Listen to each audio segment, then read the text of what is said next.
Hello বন্ধুরা, good morning. আমি সঙ্গীতা। আমার নতুন আর একটা ঝলমলে ব্লগে তোমাদেরকে অনেক অনেক ওয়েলকাম আর ভালোবাসা। কেমন আছো তোমরা সবাই? আশা করছি ভালো আছো আর সুস্থ আছো। আমরাও না বেশ ভালো আছি। আর আজকের দিনটি হচ্ছে রবিবার, আর এখন ঘড়িতে বাজে ওই 5:15 নাগাদ। তোমাদেরকে সাথে নিয়ে আজকের ব্লগটা এখান থেকে শুরু করছি। আই হোপ ব্লগটা তোমাদের একটু হলেও ভালো লাগবে। প্রতিদিনের মতন সকালটা কিন্তু এরকমভাবে বাসি কাজকর্ম দিয়ে শুরু করছি। তবে বাড়িটা হচ্ছে আমার শ্বশুর বাড়ি নয়, আমার বাপের বাড়ি। তো যাই হোক, আমার বাপের বাড়ি হোক বা শ্বশুর বাড়ি, আমাকে এরকম বাসি কাজকর্ম দিয়ে কিন্তু সকালটা শুরু করতে হয়। বিশেষ করে মা মারা যাওয়ার পরে এই বাড়িতে, মানে আমার বাপের বাড়িতেই বাসি কাজকর্মগুলো আমিই করে নিই। ওই যে তোমাদের আগের দিনই বলেছিলাম না, এই কদিন ভাবছি বাবাকে একটু রেস্টই দেবো। এই কদিনের আর কিছুই নেই, আজকে বিকালবেলা করেই আবার চলে যাব। তো সকালবেলা উঠে যেই সমস্ত কাজকর্মগুলো থাকে সেগুলোকেই করে নিচ্ছি। তোমরা তো দেখতেই পাও এই বাড়িতে কিন্তু প্রচুর ঘরের দরজা। তো সমস্ত দরজা এক এক করে খুলে নিয়েছি, আর তারপর সদর দরজায় জল দিয়ে আমাদের যে মেন ঘরটা রয়েছে সেই ঘরটা ভালো করে ঝাড় দিয়ে নিয়েছি। ওটা অফ ক্যামেরাতেই করেছি, কারণ ভিতরে সবাই ঘুমিয়ে রয়েছে সেই জন্য। আর তারপরে উঠোনটাকেও, মানে যে বারান্দাটা রয়েছে সেটাকেও ভালো করে ঝাড় দিয়ে মুছে নিয়েছি। আর কি বলতো, আমাদের উঠোন লাগোয়াই যেহেতু রান্নাঘরটা, সেই জন্য আগে রান্নাঘরের কাউন্টার টপটাকে ভালো করে মুছে নিয়েছি। আর এই জায়গাটা, মানে উঠোনটাকে ভালো করে ঝাড় দিয়ে নিচ্ছি। তারপরে যখন উঠোনটা মুছবো তার আগে রান্নাঘরটা মুছে নিলে কিন্তু একসাথে সমস্তটা মোছামুছি হয়ে যায়। আমি তোমাদের বলি না, এক একটা সংসারের কাজের ধরন কিন্তু এক এক রকমের হয়। আমাদের এই বাড়ির কাজের ধরন কিন্তু সম্পূর্ণ আলাদা, আর আমার শ্বশুরবাড়ির কাজের ধরন বা কাজকর্মগুলো কিন্তু একদমই আলাদা। সেই কারণে আমি কিন্তু চেষ্টা করি স্টেপ বাই স্টেপ বুঝে বুঝে সংসারের সমস্ত কাজগুলো করে নেওয়ার। সেটা এই বাড়িরই হোক বা ওই বাড়ি, তাতে নিজেরও খাটনিটা অনেকটা কম হয়, আর কাজগুলো কিন্তু গুছিয়ে সময়ের মধ্যে হয়ে যায়। আমাকে মনীষা ধর কমেন্ট করেছো, সে লিখেছো, দিদিভাই কিছু যদি মনে না করো একটা কথা বলি, প্লিজ বলো তোমার বৌদি কোথায়। আসলে আমাদের দুষ্টু, মানে আমার দাদার মেয়ে, যখন 3 বছর বয়স, আমার জাস্ট বিয়ে হয়েছিল সেই বছরেই, আমার বৌদি তখনই কিন্তু ওকে রেখে চলে গেছিলো। তবে সে কোথায় গিয়েছিল সেটা আমি তোমাদের বলতে পারবো না। এই দেখো, ইতিমধ্যে কিন্তু আমার স্নান হয়ে গেছে, আর স্নানের সময় যে জামা কাপড়গুলো থাকে, আজকে অল্পই জামা কাপড় ছিল আমার আর তোজোর। আর মানে দুষ্টু যে রেগুলার জামা কাপড় সেগুলোই কিছুটা ছিল, সেগুলো ধুয়ে মেলে দিয়েছি। আর ওইদিকে ঠাকুর ঘরের দরজাটা খুলে ঠাকুর ঘরটা মুছে এসেছি। তারপরে চলে এসেছি সোজা ছাদে। আর এগুলো তো জানোই, আমার দাদার পরিচর্যায় বেড়ে উঠেছে। আজকে জানো তো গাছে অনেক ফুল ফুটেছে। এখানে তো জবা ফুল, তারপরে বেলি ফুল, আকন্দ ফুল এগুলো ফুটেছে। তবে আমাদের নিচে একটা বিশাল বড় টগর গাছ রয়েছে, সাথে বেলপাতা গাছ। তো ওখান থেকে অর্ধেক টগর ফুল তোলা হয়েছে, সাথে বেলপাতা, আর বাকি ফুলগুলো ছাদ থেকেই নেওয়া। আমাকে সোনালী ঘোষ কমেন্ট করেছো, সে লিখেছো, তোমার দুটো ব্লগ আজকে দেখলাম প্রথমবার। বিশ্বাস করবে না, অনেক দিন পর কারোর ডেলি ব্লগ দেখতে এত ভালো লাগলো। এবার থেকে রোজ দেখবো। আমারও খুব ইচ্ছে ছিল তোমার মতন ব্লগ বানানোর, কিন্তু আর হয়ে উঠলো না।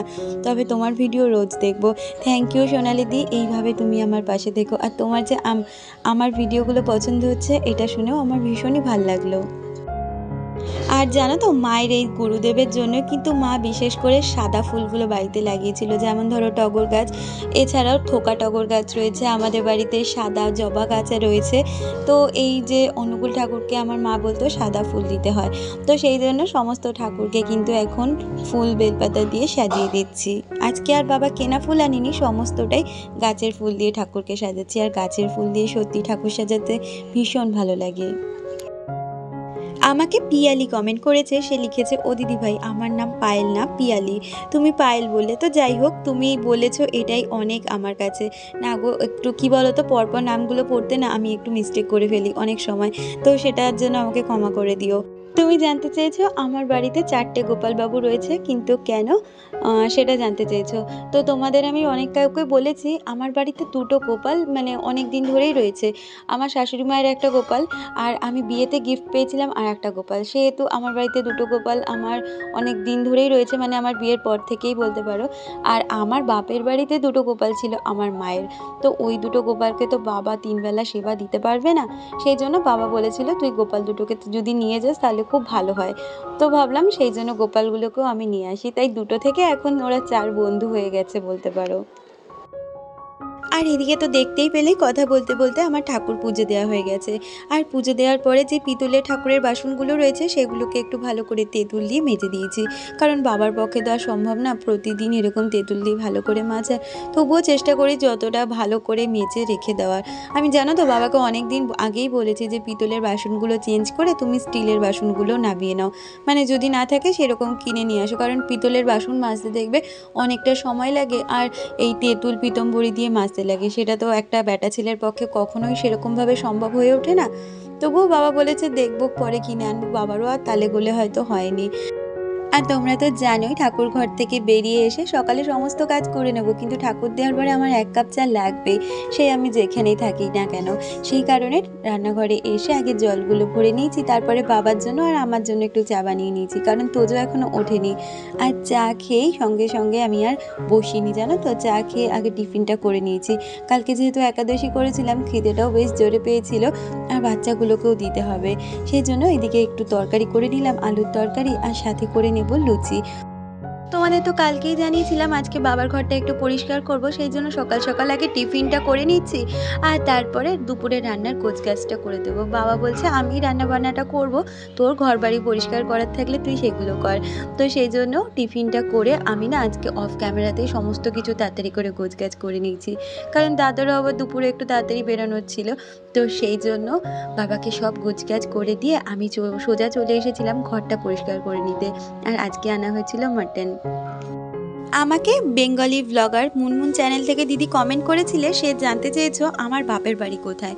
আমার বাপের বাড়ি হচ্ছে ইছাপুর, মানে আমার শ্বশুর বাড়ি হচ্ছে সোদপুর, আর 4টে স্টপেজ বাদেই কিন্তু আমার বাপের বাড়ি ইছাপুর, মানে ব্যারাকপুরের পরে যে ইছাপুর সেটা।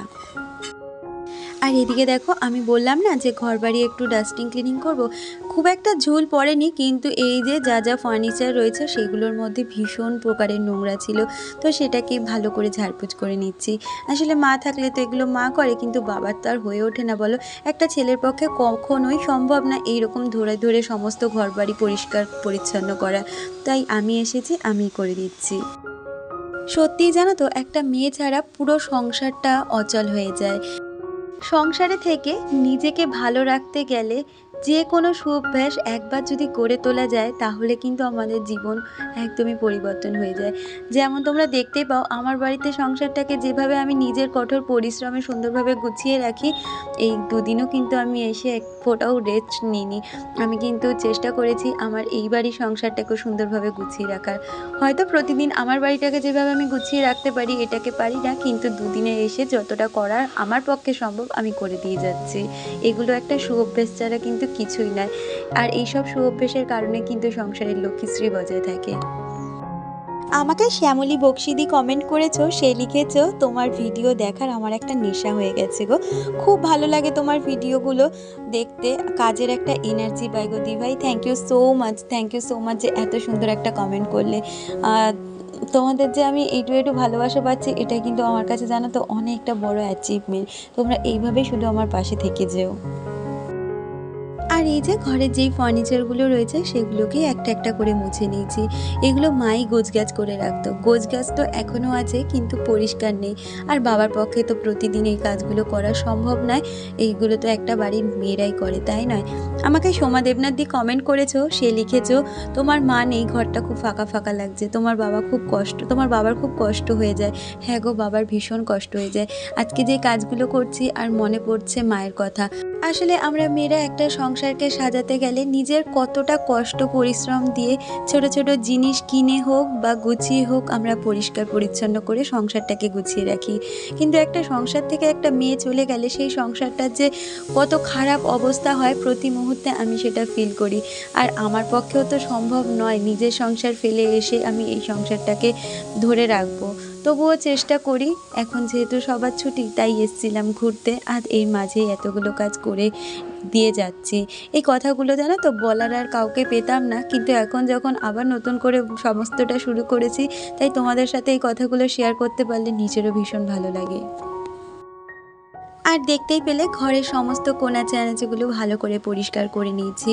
আর তারপরে বিছানার চাদরটা ঝেড়ে মানে অন্য একটা চাদর পেতে নিয়েছি, সাথে বিছানাটা মানে খাটটাকেও মুছে নিয়েছি। আর এখন ভালো করে ঘর বারান্দাটা ঝাঁট দিয়ে মুছে নেব। তারপরে তোমাদের সাথে শেয়ার করছি ঘরটা কেমন লাগছে দেখতে।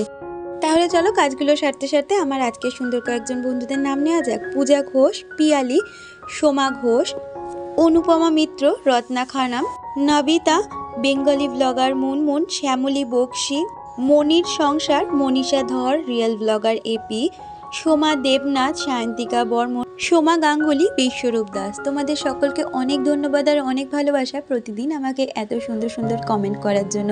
তোমাদের সত্যি একটা কমেন্ট কিন্তু আমাকে অনেকটা মোটিভেট করে পরবর্তী ভিডিও বানাতে। দুপুরের লাঞ্চ করেই চলে গেছিলাম বাড়িতে। আজকের ভিডিওটা এই পর্যন্তই রাখ।